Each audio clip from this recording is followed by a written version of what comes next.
అది ఏమి పాడో గాని మన రాష్ట్రంలో మంచి ప్రభుత్వం అనే ముద్ర అయితే వేసుకున్నారు కూటమి వాళ్ళు. మంచి ప్రభుత్వమా, మెతక ప్రభుత్వమా అని చెప్పడానికి రోజా గారే ఉదాహరణ అండి. రోజా మంత్రిగా ఉన్నప్పుడు తిరుమలకి వారానికి 2 సార్లు పోయేవాళ్ళు. ఇప్పుడైతే 2 వారాలకు ఒకసారి, అంటే నెలకు 2 మాటలు పోతానే ఉన్నారు. కానీ మంత్రిగా ఉన్నప్పుడు ఆమెకి ఎలాంటి గౌరవం ఉండేదో, విఐపి కోట, ఇప్పుడు కూడా అదే గౌరవాన్ని ఇస్తున్నారు. మరి మన టీవీ5 అధినేత నాయుడు గారు ఏం చేస్తూ ఉన్నారో ఏమో తెలియదు. నేను తిరుమలని క్లీన్ చేస్తాను, అన్ని మతాలను తీసేస్తాను అని చెప్తున్నటువంటి ఆ వ్యక్తి చేస్తూ ఉన్నాడు. కానీ రోజా విషయంలో ఎందుకు మార్పు రావడం లేదు? రోజాకు తిరుమలలో అప్పుడు ఆమె మంత్రిగా ఉన్న తరహాలోనే విఐపి కోట ఎలా సాధ్యమవుతుంది అనేటువంటి ఒక కథనాన్ని ఇప్పుడు మనం మాట్లాడదాం. రోజా ఇప్పుడు మంత్రి కాదు, కనీసం ఎమ్మెల్యే కాదు, అయినా ఆమె తిరుమలలో తరచూ కనిపిస్తూనే ఉంటుంది.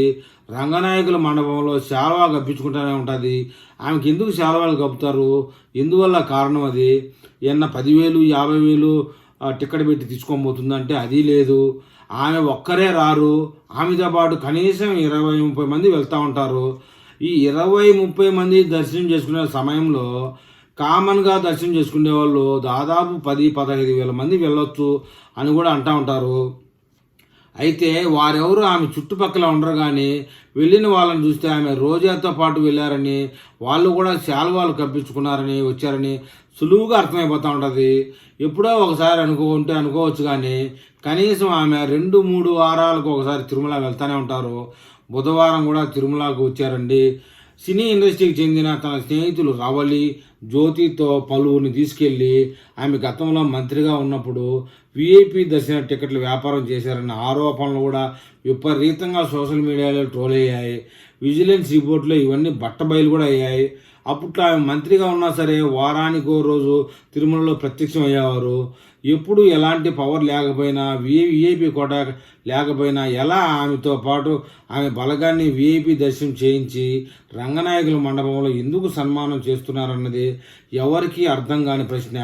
పోనీ ఎవరైనా కోటా కింద లెటర్ ఇచ్చినా అది ఆమె ఒక్కరికే చెల్లుతుంది, మిగిలిన వారికి ఎలా అన్నది తేలాల్సి ఉంది.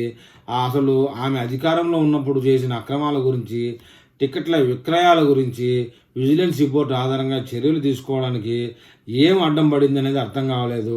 ఇకపోతే ఆడుదాం ఆంధ్ర పేరుతో చేసిన విచారణ రిపోర్ట్ ఇంకా ఎందుకు పట్టించుకోవాలనేది మరీ అర్థం కాలేదండి. ఏది ఏమైనా మన టీవీ5 బిఆర్ నాయుడు ఉన్న సందర్భంలో ఇప్పుడు కొత్తగా సింఘాల్ గారు కూడా వచ్చారు. సింఘాల్ గారు ఉన్నప్పుడు కూడా ఈ రోజాకి ఇలా జరగడం అనేది ప్రతి తెలుగువాడు బాధపడతా ఉన్నాడు. ఈ కంట్రోల్ చేయలేని పరిస్థితి చూసి మరి ఈ విషయంలో టీటీడీ యాజమాన్యం ఏమని జవాబు చెప్తారో చూడాలి మరి.